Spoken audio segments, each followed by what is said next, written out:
Well, g'day and welcome to Pixel Chatter number 4. Pretty excited about doing another Pixel Chatter. I can say I'm getting a lot of good feedback from people about the show and they're enjoying it, which is good. Just getting things here set up, getting comfortable. Excuse my very squeaky chair. But that just comes with the territory. Now, if you're out there and you're tuning in, let me know. Jump onto the chat box. Let me know where you're at, what your weather is like, and what's going on for you. Love to hear from you.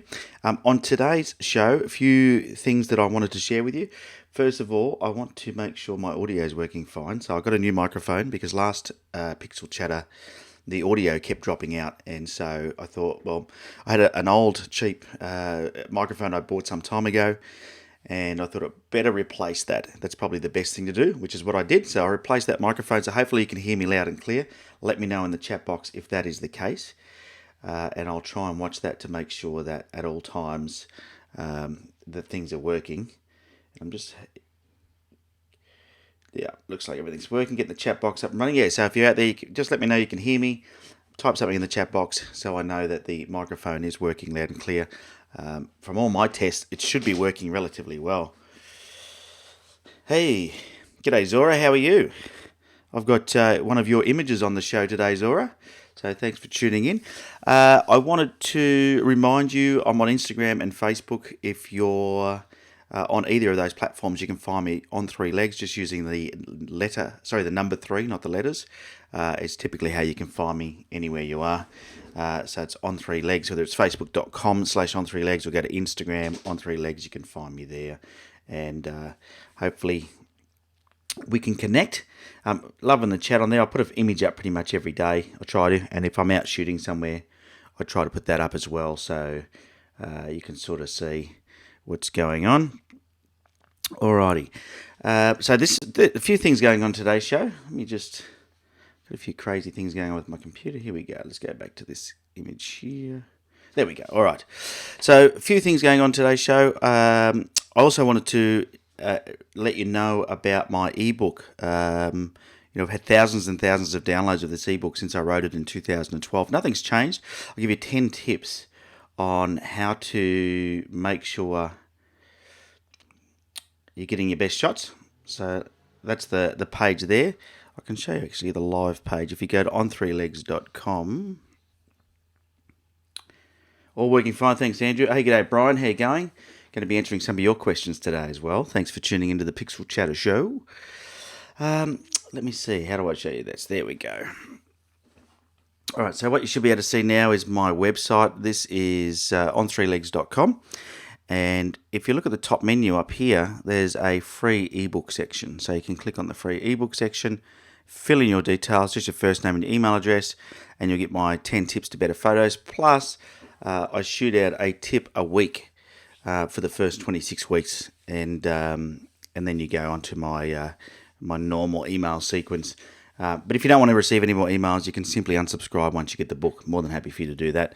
But if you do want to grab my 10 tips to better photos, it helps you do things like master composition, make your water look silky smooth in waterfall shots or seascapes, creating depth in your image, so how to actually make your image come to life with a bit of three-dimensional look, a bit about understanding exposure, so what to look out for, how to get creative with motion blur, and a whole bunch more in there. So that's my 10 tips to better photos ebook.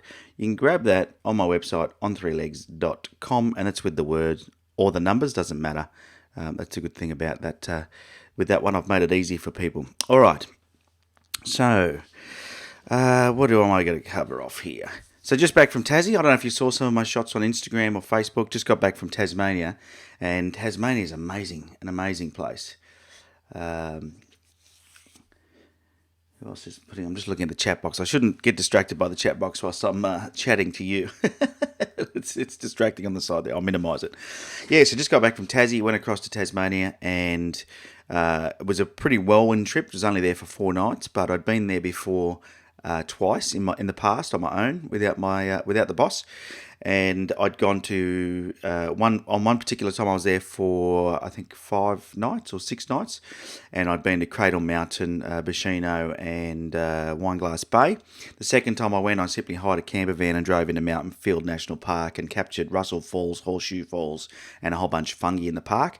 I was there to shoot the turning of the tarn up on the tarn shelf, which is what happens in autumn, where all the beautiful foliage turns a fabulous colour, but the weather was really windy and blizzardy, so we didn't get that done. So I need to go back to do that at some stage. And this trip I just went and we did 2 nights in Hobart, 2 nights over at Eagle Hawk Neck. And in particular, what I wanted to capture was the tessellated pavement. I was real lucky on one of the mornings that I got a nice sunrise. So if you haven't seen that image, I'll put it up on my Facebook page and my Instagram page this morning. Go and check it out. But I was really happy that I got that weather, which was fantastic. Because sometimes you can go away, like I did about 6 weeks ago, and just get terrible weather for the whole time and struggle. Plus, of course, for each of those, I think I've recorded 6 vlogs whilst I was away. So look out for those over the coming couple of months. I'll start releasing those vlogs out so you can see some of the challenges that I did have with I still had challenges with the weather, don't worry. But we had a bit of fun. And the boss features in quite a few of the videos as well. I know you like that, having the boss in the video, so pretty exciting. All right, so on today's show, I'm going to answer some viewer questions. One of the things that I did was I put out there for anybody to ask any questions. So if you do have any questions that you want to ask, type into the live chat box now, and I'll do my best to answer your question as well. I've got 4 viewer questions that I'm going to tackle. I'll tackle them pretty quickly. So if you do want to add another question in, chuck it in that chat box, and I'll do my best to do it. We're going to critique some viewer images. And I've got 3 viewer images that I'll quickly show you so you can see. I've got this one from Zora Cusack. Hopefully I say these surnames right. I always worry that I'm not going to. So here we've got Zora Cusack has sent this one in. Thanks, Zora. We've got this one here from Tim Millington, who has sent that one in. We're looking forward to that one. And also this one here. From Sultan Al Amdi from Saudi Arabia. So, we're going to look at those 3 images as well during today's show and critique those one at a time. But first, let's get stuck straight into the questions. Like I said, if you do have a question you want to ask, stick it into the question box for me now, and that way I can tackle that for you. Now, let's just quickly make sure everything's working fine. Now, if at any time you do have any challenges with the stream, please just type it into the chat box. I'll do my best. I know last week we had the audio dropping out, and I don't want that to happen to you again. So if that does happen, let me know, and I'll try and read the comments and at the same time as going through and answering these questions. All right. So let's get stuck straight into answering these questions. Where did I put those? Here we go. All right, so Brian Willett has asked, would I recommend buying second-hand lenses? And, this is a good question and one that I'm going to say yes. I've bought lots of second-hand lenses. Now, the good thing with a second-hand lens is in a lot of cases what happens is people will buy a bit of equipment and thinking they're going to use it a lot, and then they don't use it much, and then something new will come out and they'll need to sell whatever it is they bought to buy something new. And so quite often, if you're really good at scouting, you can find a bit of equipment that hasn't been used much, and you'll save a bit of money. The good thing with a second-hand lens, in particular, and I'm going to talk about lenses because that was his first question, but he's also asked about speed lights and other things as well.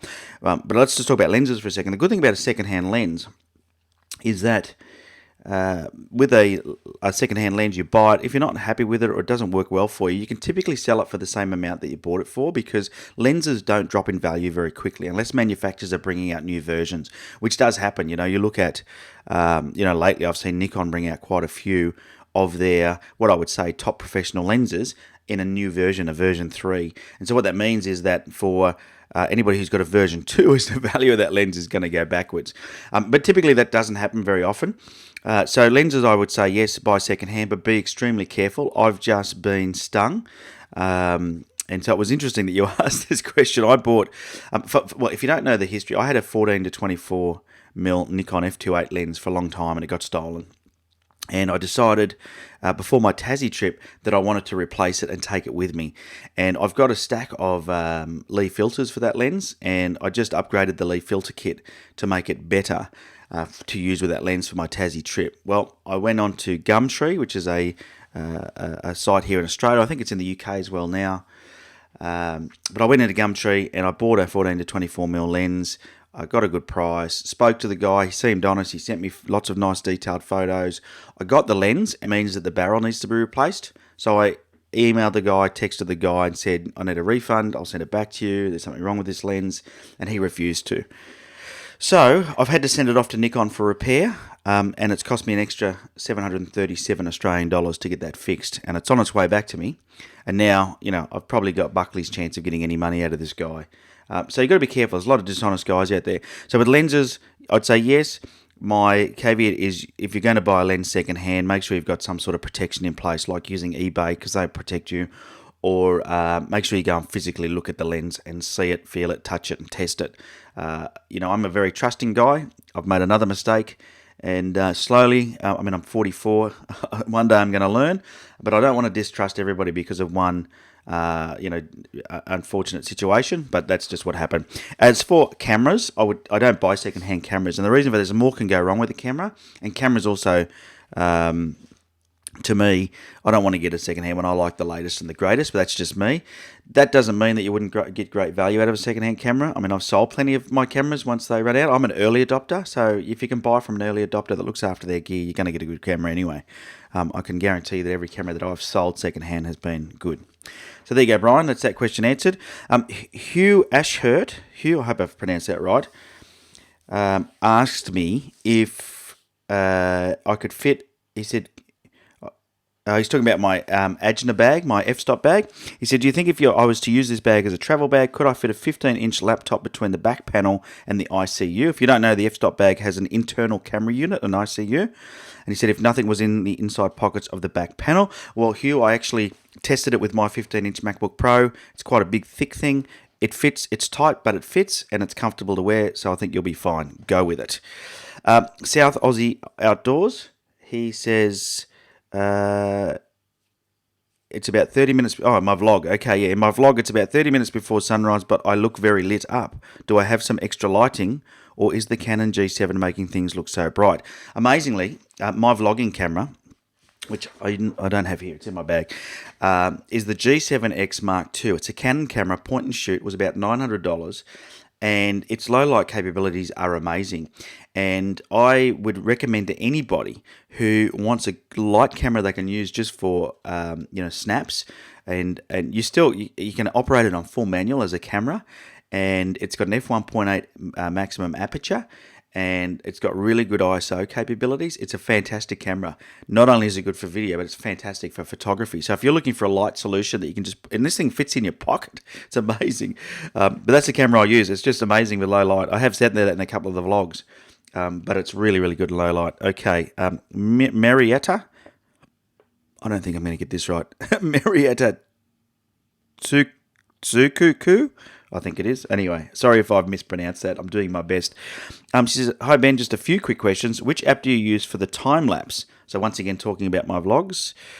Is it the native iPhone time-lapse feature or something else? And what do you use to support the phone on the hot shoe? I'm interested in your rig. And also, how long do you usually run the time-lapse? There's a few questions in there. But yes, I just use the iPhone native app. I find that works well. Don't need anything else. And to hold it in the hot shoe, I use a little adapter, which looks like this, which I'll show you here. Hopefully you can see that okay. It's not easy to see, is it? But it's a little hot shoe adapter that looks like that. And what it does is that part on the bottom there, as you can see, slides into the hot shoe, and these little DV lacquers spin around to hold it in there nice and tight. And then on top of that, I just have an iPhone mount that I bought. Mine's a square jellyfish mount, which you can get online, but you can buy any mount and put it on top of that. And then what I have is I have a GoPro 360 that I screw on top of that. And what it does, it's like an egg timer. You wind it up, and it's over 60 minutes, it does a full 360 degrees. And that's how I get the rotational effect with my time lapses, which has its pros and cons, because if you don't have the phone level, your time lapse slowly goes skew if. But yeah, that's how I do it, all with the native app. And typically I will run it for about, 10 minutes, 15 minutes. And then in Premiere, when I do my vlogs, I will, sometimes I can lengthen the time. So I might make it 90% speed, or I might make it quicker, 110% speed. It's very easy to do. So I don't have any set rules to doing that in any particular way. I just like doing it because it's a great way to capture things. All right. So there's those questions. I can see there's no other questions. So let's get stuck straight into the image critiques. Before I do that, I'm just going to check everything's still working fine. Yeah, all right. Good stuff. Okay. So let's get stuck straight into these critiques. Let me get the right screen up. I'm slowly getting better at this. This is show 4, and I'm working this software out slowly but surely. And so what I'm going to do, I'm going to start with this one here from Sultan. Let's do this one. And I need to now go edit in Photoshop because I have this open in Lightroom. So let's do that. And we'll just edit the original Photoshop. Here we go. Yes, I'm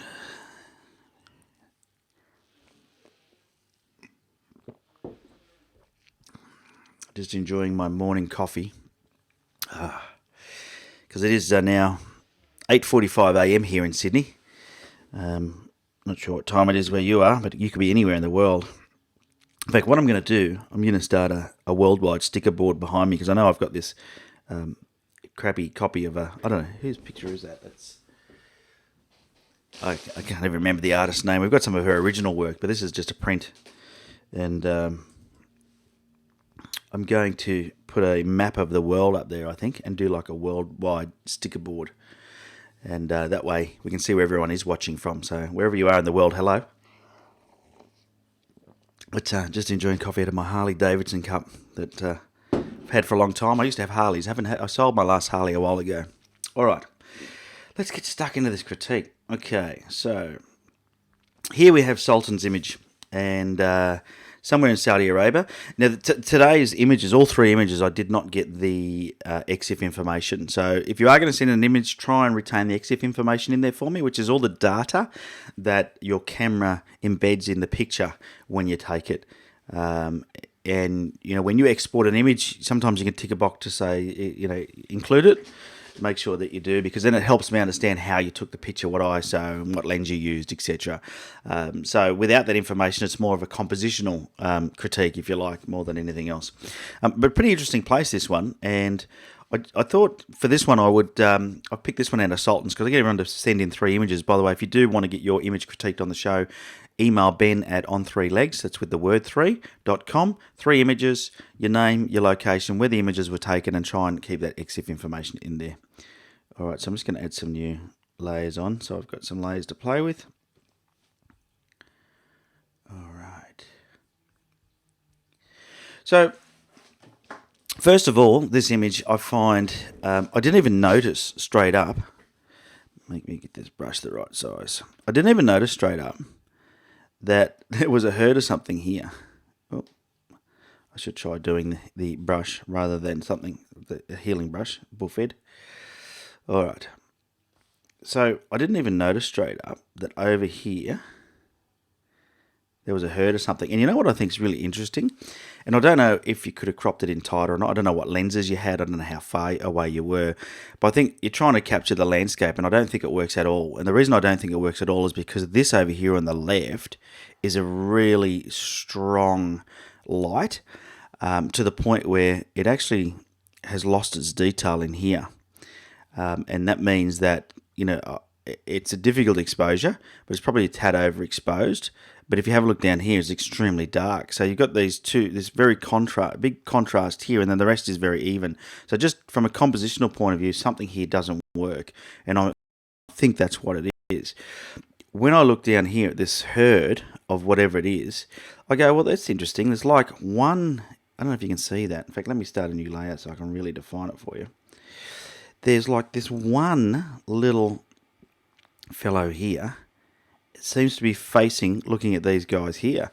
And I go, wouldn't it be cool? And I don't know how hard it would have been, because once again, I don't know what lenses or gear you've got, to sort of have an image that sort of was like that. And, something like that composition, zoomed right in, and just really focusing on the fact that you've got this one guy here who seems to be out of the herd. That would have been interesting. Once again, it's hard because I don't know. I wasn't there. I can see you're trying to include these dunes, and they're pretty amazing. There's no doubt they're amazing, but maybe you should have done the dunes without this other, I don't know what you call that down there, plateau down the bottom of the dunes. But it just doesn't work. And I think the reason it doesn't work is I think that the lighting is very all over the place between different things going on here, and so I think that's something you really have to be mindful of as well. And there's just too much going on, so there's no one real focal point besides this and this thing down the front here. This crater in the dunes is awesome, but it's a distraction now because it doesn't fill enough of the image, and there's too many other things going on. And what I mean by that is there's a road coming in here with a fence. Okay, that goes right across the image up to something up here. There's a house or something. You've then got this house here with another road going through, and then you've got this herd of cows here, or I think it's cows, with another road going through. And then you've got this. So there's so many different elements going on in this image. I think that it stopped it from working well. So you've really got to think when you compose an image. You've got to sit and you've got to go, okay, well, what is it that excites me about this image, and how do I capture that in a photo? And to me, there's a couple of things that we could do. We could forget about the dune. So if we were more excited about, let me just go to my crop tool. If we were more excited about the fact that there was a house and some cows, then maybe what we do is we do something like that, which is what I was talking about, having it so the hero of this whole composition. Let me just get on a layer there. That the hero of this whole composition is this little fellow looking at this herd of cows. Now, you're not featuring the dune anymore. I get that. Which is what I think you were trying to do, but I think this would make a great image, and I've got a very low pixelated version, so I can't see what details in there. But maybe even if you cropped it slightly, so you had a bit of dune in there at the bottom. Maybe we could pull a bit of dune in at the bottom, like so.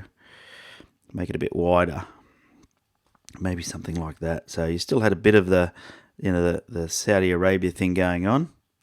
Maybe we just. It's a bit hard because now we're not putting things on the right lines, but it still may work. Yeah, it sort of works.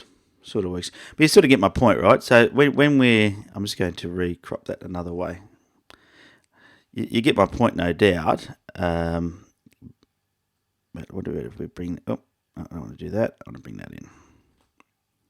Now what I want to do is I want to bring that over. There we go. That's better. There we go. That's much better. Rule of thirds usage. Yeah, so you can see my point there. If you have a look at that now, I've got the dunes in, I've got the herd of cows, I've got the little house in, and it's looking much stronger. And I know that it's very, very pixelated because I have a low-res version of the image. But I'd love to see, Sultan, if you've got the original file, and it's a nice big raw file, if you can crop it down like this and send it to me, because I think, and I don't. Maybe that's not even cows. I don't know what they are, but certainly to me that's much more interesting. So that would be my feedback for you there. Be very careful when you're. Let me just get rid of the cropping. We'll go back to the full image, just so we can have a look at what's going on. Oh, there we go. So, even something like that. So just be careful when you're composing, because you really want to make sure that you keep your image interesting. So then you've even got a pano sort of version like that.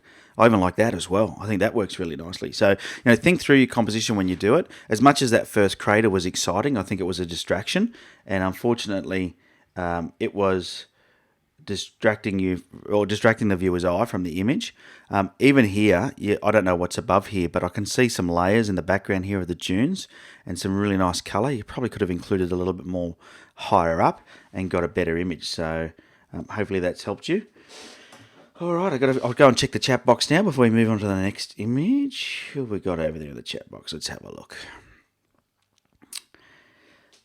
Hey, hello from Ontario, Canada. Hello. RF, 6:45 p.m. on a Friday. Well, I'm drinking coffee. You're probably having a beverage of some sort, like I don't know, what do they drink in Canada? Well, it's not winter there, is it? No, it'd be springtime. So it'd be something, I don't know, what's the nation's favourite drink? All right. Brian, thanks for that. Decided to buy a new D750 in 1424 with an Agena Large Pro ICU. Arrives Tuesday. Cool, Brian. Send in a picture of you once you've got all that gear. I'd love to see the smile on your face, and I'll chuck it on next week's show. Pontusipi, Hello, Ben. Greetings from Norway. 1 a.m. soon. Wow, you're up late. You're up late, that's for sure. And RF says Bailey's in coffee is the national drink, the treasured drink of Canada. Awesome, awesome. I was in Canada a few years ago. We went to Calgary. It was minus 38 degrees. It was way too cold for me. Way too cold for me. RF said, do I save time for me to email your pic for your review? Hey, shoot it in. Ben@on3legs.com. Won't get it reviewed on today's show, but we will review it on a future show. That's what I'll do. Alrighty. Hey, Andrew. Andrew's on the show. G'day, Andrew, from the west over in WA. Be nice and early there, mate. Wow, you're up early. A few hours behind us over there. Alrighty, so let's get stuck back into image critiques. I'll get the next one happening. So hopefully you found that helpful, Sultan. Let's just quickly go back to the live desktop screen. There we go. So that's what we started with. And then we sort of finished with that. And I think that's much better. And I know most of you are going to go, but Ben, you love your panos, but how well does that work? I would hang that on my wall. That looks marvellous, and it's a transformation from the original image, which is this one here. So really think through your composition when you shoot. Think about what's in your shot, and don't try and pack too much in because it'll lose its touch. All right, let's move on to Tim Millington's image. This is Tim's image. And he sent me a message here. I feel my photography is okay, but need something to take it to the next level. Probably editing skill and the ability to push an image to wow factor without it looking fake would help me. Are these good enough to start a portfolio? Well, here's the thing about photography. It's a great question. And we'll get stuck into critiquing your image in a second. In fact, what I'll do is I'll just get it ready. Let's put it into Photoshop. Look, it's a great question. I think a lot of people wonder if their photography is good enough. I've had that feeling myself sometimes because there's some amazing photography out there and it can be daunting, right? But here's the thing. Photography is more than just the final image. And for me, I actually enjoy the process of capturing and creating the image more than the image itself. And that's going to sound kind of crazy. I love looking at the finished result. It is part of it for me, but it's not the most important part. I actually enjoy, the parts I enjoy most is capturing the image, and probably, funnily enough, and this is going to sound weird, is actually the research to find out where to take the image. I actually love that sort of detective work of finding places to go and photograph things, and then, especially if it's a well-photographed place, finding a composition that's different. So, is your work good enough to start a portfolio? Yeah, heck yeah, why not? Go for it. That's up to you to decide, and it's good to document it anyway, if not for anybody else, for yourself, because you'll see your own progression over time. So, start a online blog, put a photo up a day, or go and get one of those photo accounts with Flickr or a Smug Mug or one of those companies where you can start your own portfolio. Don't be upset if people don't buy your images. I get very few people buy my images. I get lots of inquiries, but people don't want to pay anything for them. So, I have sold images. There's no doubt. I probably sell an image every couple of weeks, but you're not going to get rich selling images. There's just too many photographers out there taking amazing photos and sharing them. And whilst your photo may mean something to you personally, it may not resonate with somebody else. So you've got to make sure that when you're doing this, that you take it with a grain of salt when someone gives you feedback. Even these critiques that I do, I'm just giving you tips and hints on what I think would work better if I took the shot, what I would have done differently. It doesn't necessarily mean it's the right thing to do. It's just, it's just some tips from my own experience of what I feel works better. So I think it's really important that you take it all with a grain of salt, no matter whether it's me, whether it's anybody else on social media, because it's easy to get caught up in that trap. All right, well, let's have a quick look at your image, Tim, and let's see what is going on. So I'm just once again having my morning coffee before it goes cold. We've got one of those U-Butte automatic coffee machines where you just put your cup underneath and press the button and it makes you a cappuccino, which is pretty cool. All righty. What is going on here? Okay. So you should be able to see Tim's picture on the screen. So he's taken a picture of this wharf. I've got no idea where it is. Once again, I don't have the EXIF information, and it's a pretty low-res image. So I'll just remind you, if you are sending me in images for critique, try and make sure they're sort of 3,000 pixels on the longest edge. and you include the EXIF information, because it'll help me greatly with helping you to understand, or helping me understand what it is you've done. Now, this image has a few telltale signs to give me a bit of an indication of what's been happening here. Tim's used a longer exposure, I know that, for two reasons. The boats are blurry, and so is the water. The water is nice and smooth. And that's a big brownie point for you there, Tim. I'll say great work, because with water, it always looks good if you can make that silky smooth thing happening. The thing that though is getting the blurry boat. So what I do, and it's a little bit of Photoshop magic, is I will take a longer exposure and a shorter exposure, and then I'll blend in the boats that are sharp later. And it sort of blows people's minds, because I don't know how I do it. But that's all it is. It's just layering in Photoshop. And it's a little bit of cheating. I know some people don't like that type of cheating, but hey, I cheat all the time, and I'm okay with cheating. So I'm just adding some layers here so I can start drawing on Tim's image. Okay, so I think that's good. Really love the fact that Tim's blurred the water. Some nice colour happening up here. And it looks, I'm not sure where the sun was setting or rising, but if it was to the left more, maybe you could have included more out this way to grab more of that colour, which would have changed the perspective of this pier slightly. You would have moved slightly to the right, slightly back, because I think what is missing for me in this image, for me personally, is it's just too close to the water's edge. Now, once again, I don't know what was behind you. Maybe a road was behind you and it wasn't safe. That's why I always say it's hard for me to know when I look at these images sometimes, to know exactly where you were, unless I know the location myself. But I just feel you're too close to this edge, and it's feeling very cramped, and that if you had moved back, you could have included, or even used a wider angle lens. You could have included the whole shed. So I then get a feel like I could just walk onto that jetty and walk down. Just gives me that feeling. From a compositional point of view, besides that, it's pretty good. I'd have to say, Tim, you've done a good job with, if we overlay let's say the rule of thirds, which is my favourite guide. Let's go with the rule of thirds, put that on there. I think you've done pretty well. You can see this little hut here is on this intersection here. You can see that this one here could have been further to the left.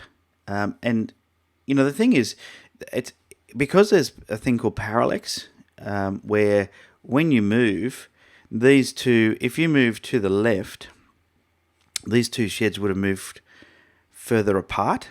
If you move to the right, these two sheds would have moved closer together. And it, it's just what happens, right? So I don't know what the word is. Is it physics? Is that what it is? But it's parallax. It's something that you could have. Oh, how do I get rid of that? I've got a little notification coming up on my computer. Doesn't matter. I'll leave it. You can't see it, I don't think. It's on the other screen. You shouldn't be able to. Yeah. So sometimes it's good to think about that and go, okay, how could I have moved those two sheds closer together and got more of the that other shed in, and it would have just been moving to the right.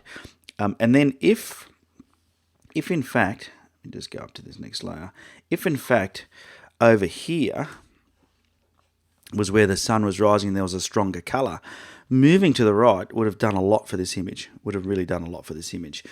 Besides that, it's pretty good. I think it's a little lacks a little vibrance or something. And if I quickly duck back into Lightroom on this one, let's just duck back into Lightroom, and let's go into develop.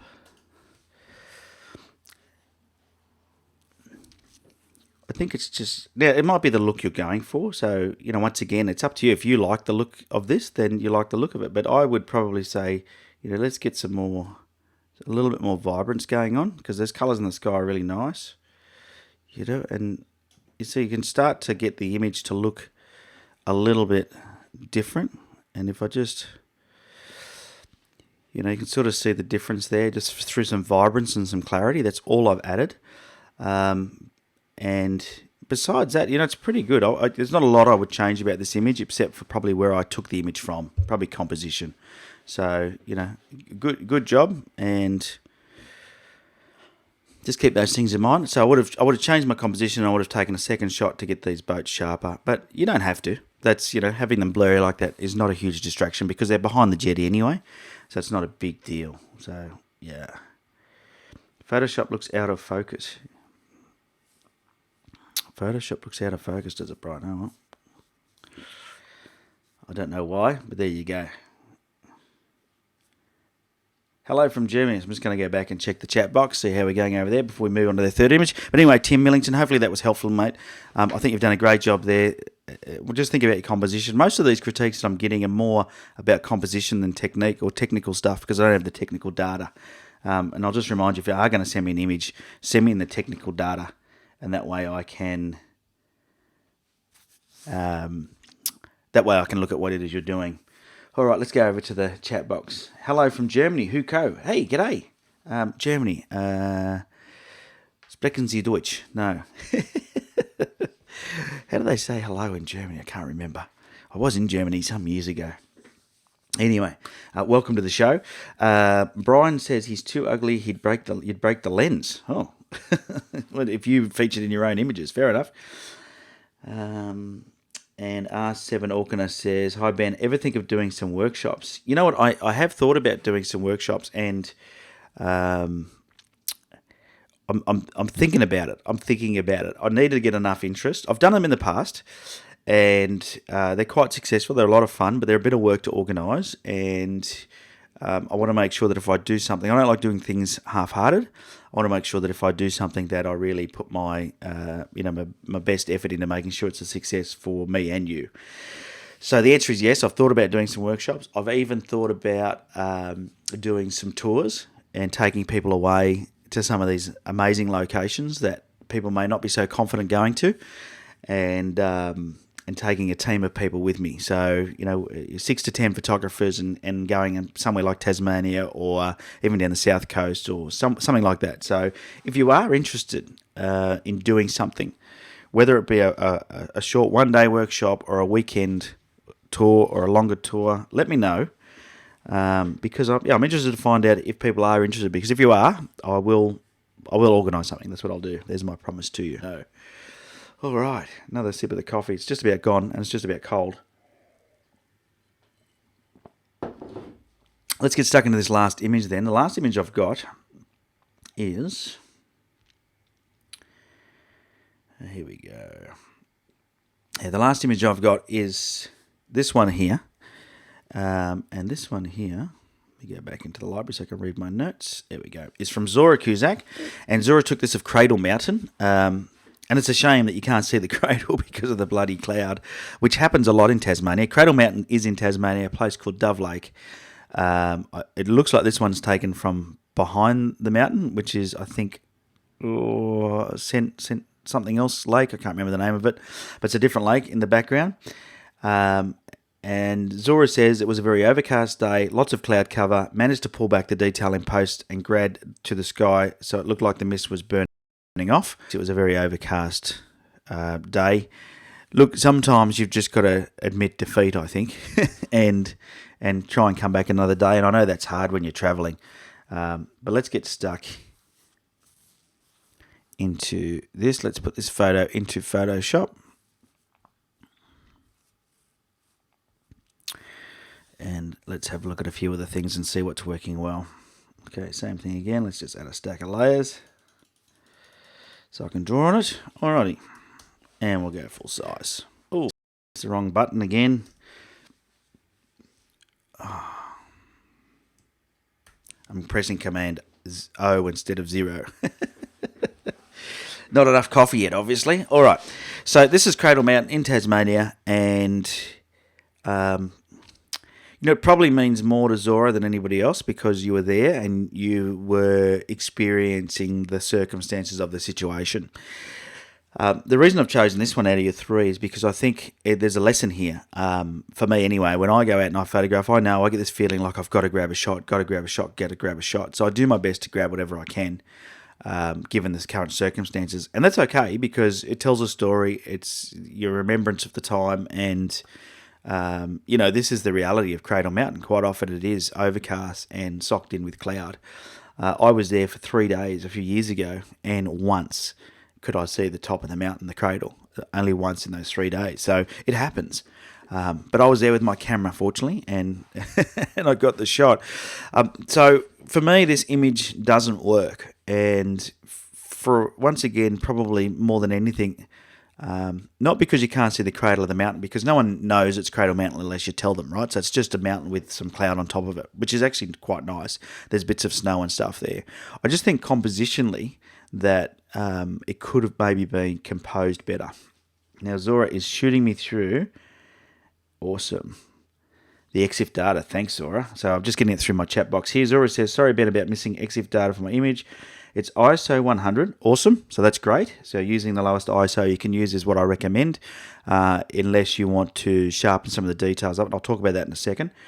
And 18 millimeters at f11, 1/50th of a second on an 18 to 140 millimeter lens. Okay, great. Fantastic. So knowing that data, let me talk about a couple of things here. I think it was windy or breezy when you were taking this photo.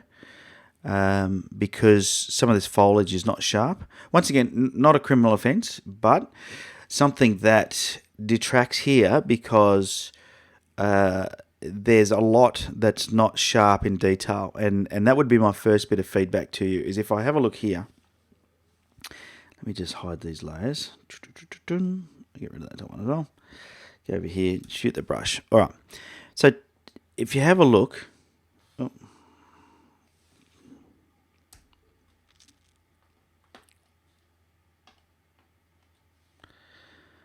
what is going on now?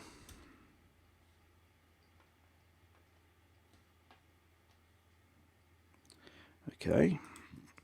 Go under that layer. Oh, crikey. Failing in Photoshop. This is my my Wacom's really old. And sometimes it doesn't work. Like right now. Let's try that. There we go. Wowee.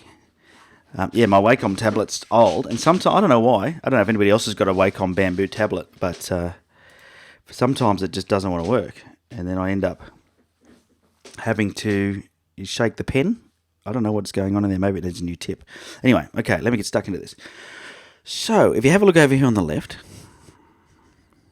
and you look down here, these two really prominent shrubs are quite sharp and detailed, along with this little rocky sort of outcrop here. And if I go, just zoom it so it's sharper on my screen, they're really quite sharp because I'm zooming it to fit on my screen, which is about 200% in this case because it's not a huge file.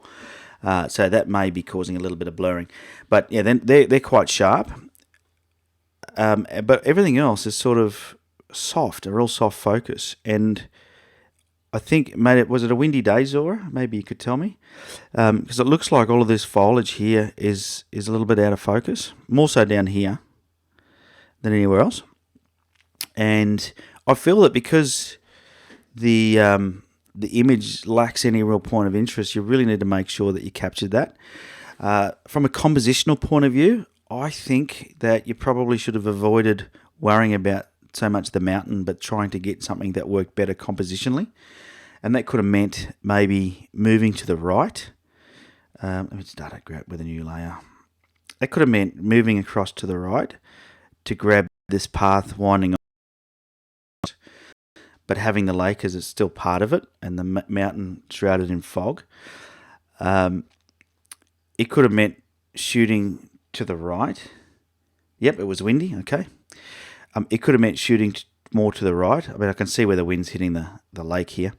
It could have been moving more to the right and, really focusing on having this here down further as your leading line into the image to draw the eye in. And so once again, I think more anything on this image, it's just the composition doesn't work. It's hard when it's overcast. You haven't got good light. You're probably disappointed you're not seeing the cradle of the mountain. But once again, no one else knows that at this point. Only you know that. And these are the challenges as photographers that we're faced with. Now, you shot at ISO 100. Be really careful. I always say go as low as you can go. Now, what that means is that if you want to retain some detail in your shot, you're going to have to speed your shutter speed up. So you had two choices. You shot this at a f11, which is a good choice. And the reason why that's a good choice is because you've got some prominent features really close to you and it's quite a deep image. So you want the depth of field. I would have, because it's daytime, I would have probably, shot at ISO, let's say, shot at 100. Let's just talk about ISO for a second. If you shot at ISO 200, it would have doubled your shutter speed. So you would have gone from 1/50th of a second to 100th of a second. If you went to 400, it would have doubled it again. So 200th of a second. If you went to 800, and so on and so on and so on. You get the point. And I'm not sure what sort of camera you were shooting with, but there's not too many cameras that can't handle ISO 800. And that would have sharpened these up. That's all it would have taken. And you would have retained the detail in the foliage that was moving around.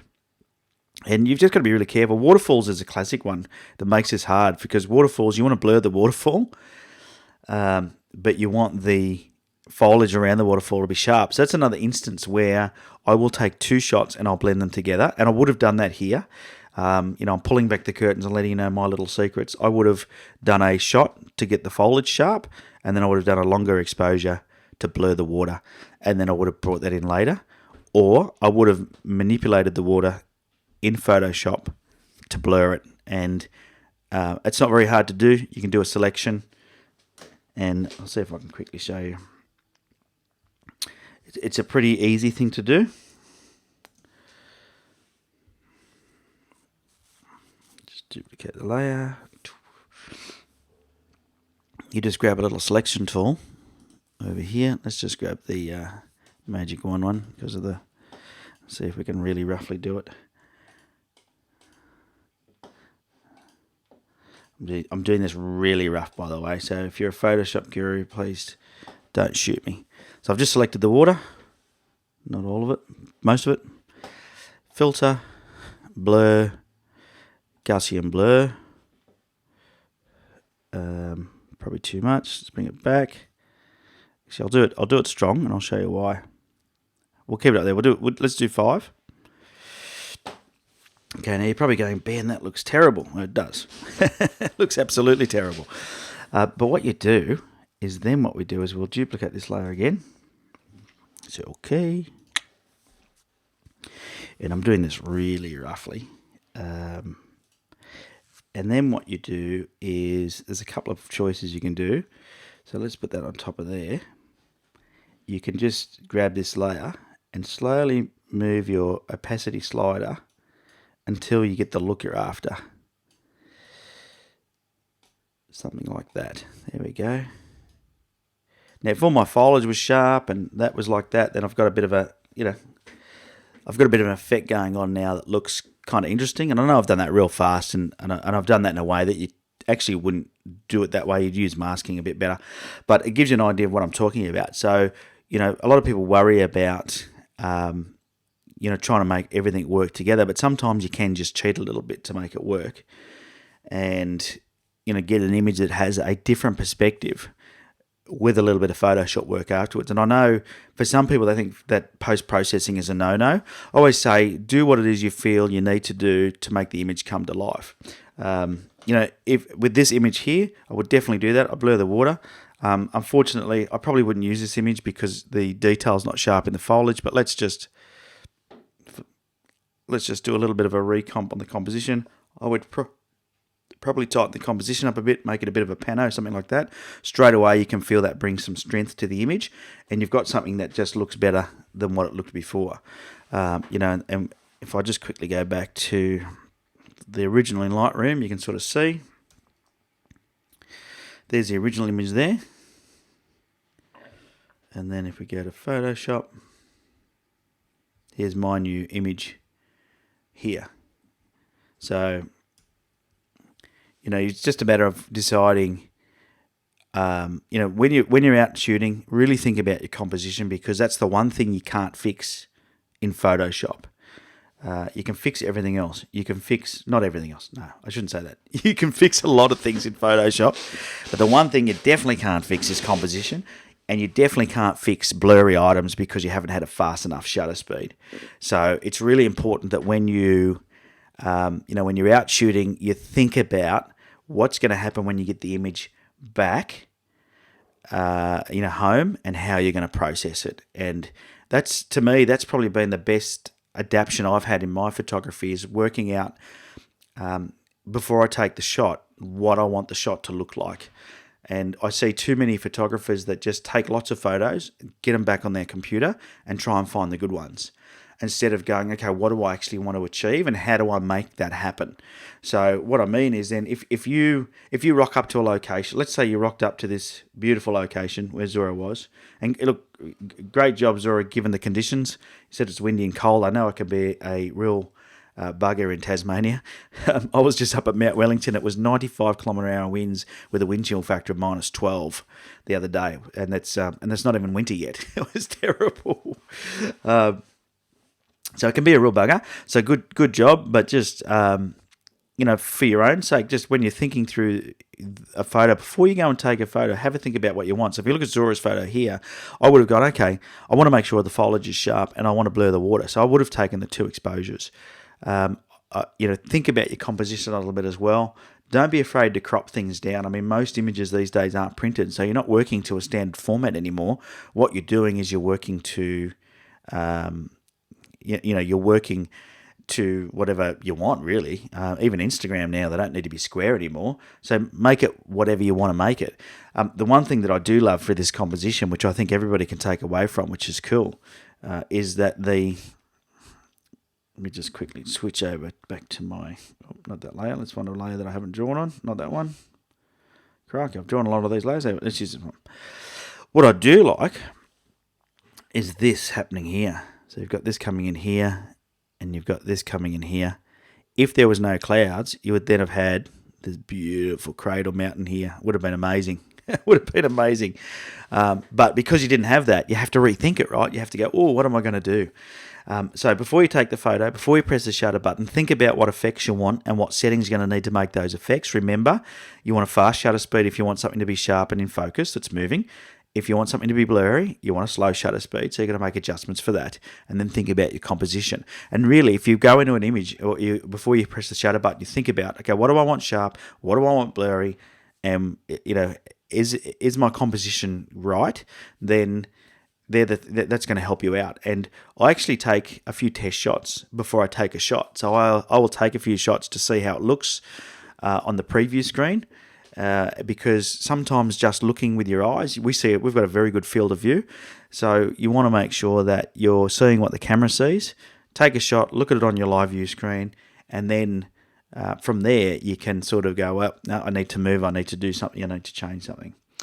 Alrighty, all right, I'm going to get back to the chat box to wind the show up today. Hopefully you found that helpful, Zora. Thanks once again for putting your image up for review. I know it can be a little bit daunting to publicly put your image out there, but you're helping not just yourself, you're helping me, you're helping everybody, because we're all learning together, which is kind of cool, which makes it good. All right, over to the chat box. Paul Graham, hi from Coolum Beach. Oh, Coolum Beach, what a top spot. I bet you're having some nice weather up there now after that. You had some rain as a result of that cyclone up there. Hopefully everything's good, and the weather's back to normal up in sunny Coolum Beach. But, I've been up in Coolum some time ago. If anyone's got any questions just to wind up the show, feel free to ask away, and we will wind up in the next couple of minutes. But you can type your questions in and I'll do my best to answer them. It looks like the audio worked well today. It looks like it looks like everything went really well today. The audio worked, the images worked, nothing cut out on me, which is good. All right. So RF said, thank you for posting your pics. So that I'd say RF is thanking the 3 people that posted their pics. Thank you. He said loves hearing the breakdown of photos, and thank you kindly, Ben. My pleasure. If it's helpful, then that's a great thing. And I enjoy doing it as well. It's a good way to to interact and actually, because the vlogs are good, very one-sided. Where this is, we get to hang out and have a bit of a chat, which is cool, over coffee on a Saturday morning or a Friday night or 1 a.m. in the morning for some of you, or wherever you might be. All right, so to wrap the show up, just a reminder, if you are on any of the social media channels, to join me there. Facebook.com/on3legs, or on Instagram on3legs. They're my two most active channels. I do have a Twitter account, but I've got to be honest, I haven't checked it in about 3 months. But if you are on Twitter, you'll find me at on3legs there, and every now and then I do duck in there, but very rarely.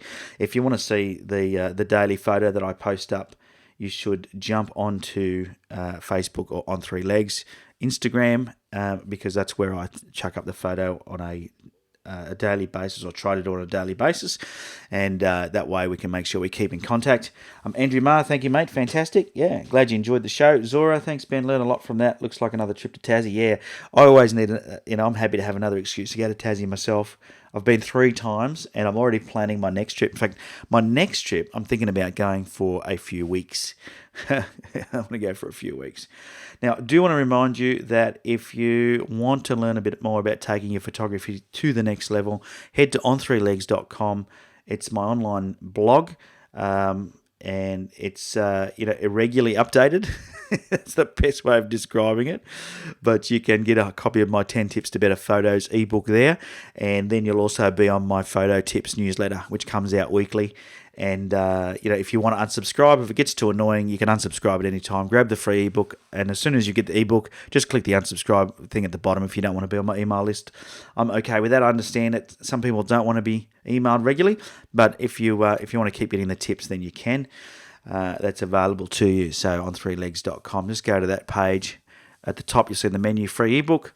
Just click on that, put in your name and email address, and I'll send it to you, a link to download it, and you'll get a copy of it. Pretty easy. Alrighty, I can see a couple more things coming through. Brian says, great job. Thank you, Brian. Yeah, thanks again, everyone, for tuning in. It's been a lot of fun, as usual. And I know for some, these longer videos are not their thing, but for others, people enjoy it. So, thanks for tuning in. For those of you that like the longer format shows, I'll keep doing them on a almost weekly basis. I'm going to say almost weekly because I missed last week because I was in Tassie, and I leave in 2 weeks' time to go away on a holiday for 2 weeks away to Fiji, and I'll be on an island, so I won't be doing a lot of photography, but I will record a vlog or two from there. But there's not a lot. It's a small island. There's not a lot of things that are interesting to photograph, so I'm going to have to work hard, which will be fun in its own way. So we'll do that. Alrighty. Well, once again, thanks for tuning in, and I will catch up with you next time. Cheerio. Over and out.